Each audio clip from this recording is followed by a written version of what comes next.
কিয়ামতের ময়দানে অত বড় বিপদের ভিতরে হাজার হাজার নারী আর পুরুষ বিনা হিসাবে জান্নাতি হয়ে যাবে।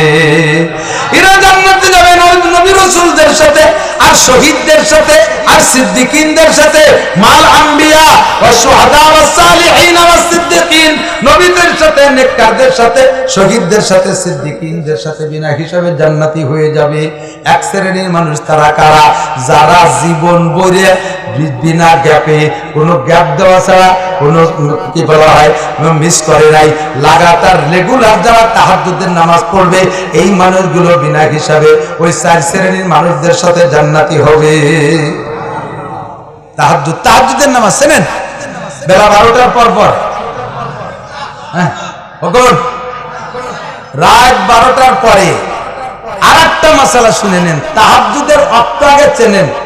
ঈশার ফরজ নামাজ আর সুন্নত নামাজ যে টাইমই পড়েন,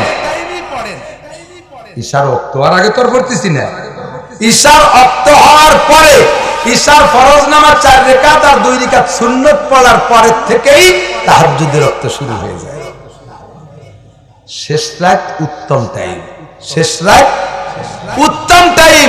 তবে জায়েজ টাইম ঈশার নামাজের ফরজ সুন্নতের পরপরই শুরু হয়ে যায়। আপনি কৃষক মানুষ, সারাদিন পরিশ্রম করেন, রোডে ঘাটে কাজ করেন, ইন্ডাস্ট্রিজ কলকারখানায় চাকরি বাকরি করেন, অফিসিয়াল কাজ কাম করেন, যেভাবে পরিশ্রম করেন, আইসা বিছানায় পিঠ দিলে ঈশার পরে কেমন যেন অজ্ঞান হয়ে পড়ে যান, আর শেষ রাত্রি উঠার হুঁশ থাকে না। এইরকম আপনি দুর্বল উম্মত হবেন, এটা আমার আল্লাহ আগে জানে কি জানে না? আমার নবীকে জানায় দিয়েছে কি দেয় নাই? এই জন্য ইউরিদুল্লাহু বিকুমুল ইউসরা ওয়ালা ইউরিদু বিকুমুল উসর। আমার আল্লাহ তাআলা সহজ পদ্ধতি অবলম্বন করেছেন প্রত্যেকটা আমলের ক্ষেত্রে। এখানে আপনাকে নিয়মতান্ত্রিক নিয়মিত তাহাজ্জুদ পড়নেওয়ালা বানানোর জন্য আল্লাহ তাআলা নবী সাল্লাল্লাহু আলাইহি ওয়াসাল্লামকে শিখিয়ে দিয়েছেন, সহজে শিখিয়ে দাও ঈশার ফরজ 4 রাকাত পড়া, কয় রাকাত? এরপরে 2 রাকাত সুন্নাত, কয় রাকাত? যুবক মুখস্থকার আজ না বললে বুড়ো হলি পড়বিনি।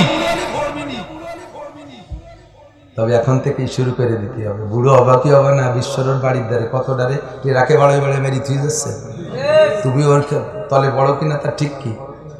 এই জন্য ওই বুড়ো আর আশা করো না, সময় আছে, এখনই লেগে পড়ো। 80 বছরের বুড়োরে যদি পুষ মাসে শীতের সময় পড়বে দিয়ে নামাই দিয়ে কাকা মাছ ধরে নিয়ে আসে, ও কিনারায় যাইয়ে নাড়াই দিয়ে আগুন ধোয়াইয়ে কাঁপতে কাঁপতে বাড়ি চলে আসে। আর তোমারও যদি বলে শেষ রাত্রে যাই ওই বিলির মধ্যে পোলো চাপায় মাছ মেরে নিয়ে আসো, তুমি বস্তা ভরিয়ে নিয়ে আসতে পারো শোল মাছ দিয়ে, ঠিক না? এটাই হলো উপযুক্ত সময়। ঈশার ফরজ 4 রাকাত, 2 রাকাত সুন্নাত পড়ার পরে বেতের পড়ার আগে, টাইম কি বুঝতেছেন?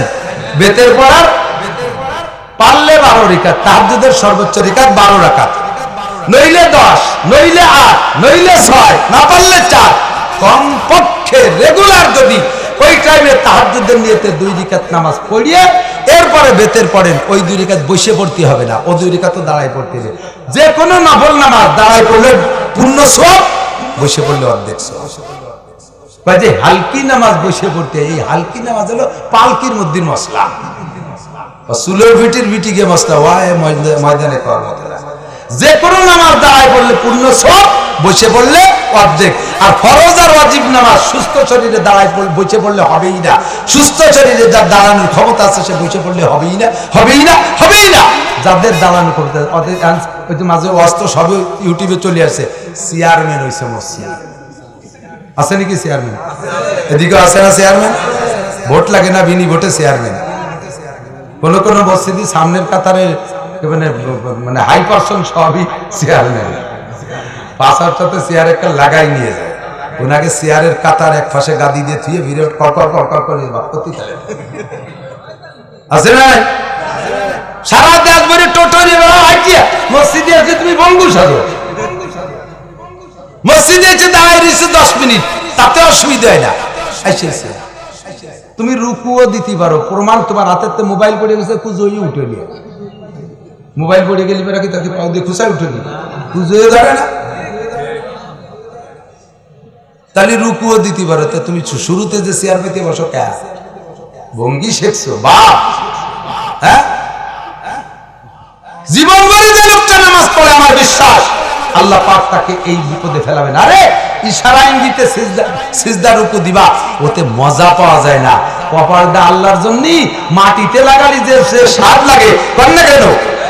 ওই যে সবজে ভঙ্গি ভাঙ্গালি সেই স্বাদ পাওয়া যায়। আল্লাহর কুদরতি কদমে কপালটা লাগাইলে যে তৃপ্তি আর মজা, ওই চেয়ারে বসে বিলিক বিলিক করলে হয় না, ঠিক না? হ্যাঁ, তবে লাইসা আলাল মারিযে হারাজুন, কোরআন শরীফে সব তাই আছে। অসুস্থ হলে আপনি যেভাবে পারেন চেয়ারে পড়েন, বসিয়ে পড়েন, শুয়ে পড়েন, খালি দাঁড়াইয়ে পড়েন, কোনো সমস্যা নাই, রোগীর কোনো মাসালা নাই। কিন্তু আপনি রোগী কি না এটা আগে জানেন। জীবন ভরে গুড়াতে নামাজ পড়ে নাই, বুড়োকালে ঠেলাই পড়ে হজ করে আইছে, এমন আজি সাহেব আল হাজ আজিতে আল লাগাইছে। নামাজ না পড়লে মানসিকই কয়, আল্লাহ সাহেব কো মানসিকই কয়। এই নামাজ হলো মানসিকই কয় নামাজ। এ নামাজ শিরিক নামাজ। এ নামাজ কি নামাজ? শিরিক নামাজ। নামাজ হবে মানসিকই যে কয় সেজন্য না, আল্লাহ কি কয় সেজন্য, তাই না? এখন নামাজ পড়তে গেছে যে কারণে যায়, কিন্তু গিরিয়ে গুড়ি সব গেছে টাইট হইয়া। একটা মেশিন, নতুন মেশিন আইনে স্টার্ট দিলে চালাইতে থাকবেন রেগুলার, এক হাতে স্টার্ট দিলে মেশিন নষ্ট খুব কম হয়। একজন সে একজন 12 জন স্টার্ট দিয়ে মেশিন নষ্ট হয়। স্টার্ট দেবেন, এক কিক মারছেন, স্টার্ট হয়ে গেছে। এভাবে চালাইতে তালে আছেন, ইঞ্জিনের পার্সপাতি সব সুন্দর। নতুন মেশিন কিনে দিয়ে থুয়ে দিয়েছেন 30 বছর, ঘরে 100-এর মধ্যে নাড়াচাড়া নাই, ওর মধ্যে গিরিশ মিরিশ যেখানে যা আছে শুয়ে জড়িয়ে টাইট হয়ে গেছে। হ্যান্ডেল বাদে টান দিয়েছে, কড়কড় করে উঠছে। মেশিনকে কাগা আছে আর দিন বসে পড়ি আর ভাবতেছি না। তোমার জীবনটা 14 বছর বয়সে সারালে বয়সে নিউ মেশিন দিয়েছে আল্লাহ, ওই মেশিনটা কাজে লাগানো নাই, ওর গিরিশ মিরিশ হাঁটু মাটুর মধ্যে যা যা ছিল সব জমিয়ে টাইট হয়ে গেছে। সেটা বুড়ো কালে আল্লাহ হয়ে গেছে, চেয়ারে রুমে তাই মূর্তি বসে রয়েছে ফিরতি নিয়ে।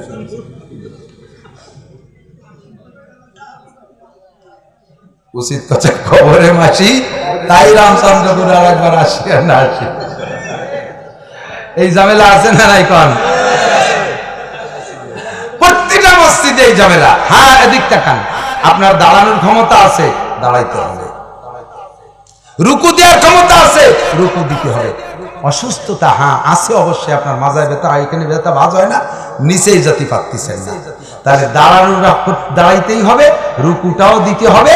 সিজদায় জাতি পারতেছেন, ওই সময় পাশার কাছে চেয়ার থাকবে, ওই সিজদার টুক বাকি টুক চেয়ারে বসবে। যে লোকটা দাঁড়াতে পারে, রুকুও দিতে পারে, ওই লোকটা শুরু থেকেই যদি চেয়ারে বসে নামাজ পড়ে, এইভাবে যত নামাজ পড়ছে, ও নামাজ হয় নাই, ও নামাজ হয় নাই, ও নামাজকে আবারও পড়তে হবে। না মানলে আমার কি, ফামান শাফাল ইউমিন ওমান শাফাল ইয়াকুর। আমার দায়িত্ব ছিল কয়ে যা, না কলিবারা কিয়ামতে আল্লাহ আমারে ধুলাই দেবে, আমি সেই বইতে কয়ে দিয়ে গেলাম।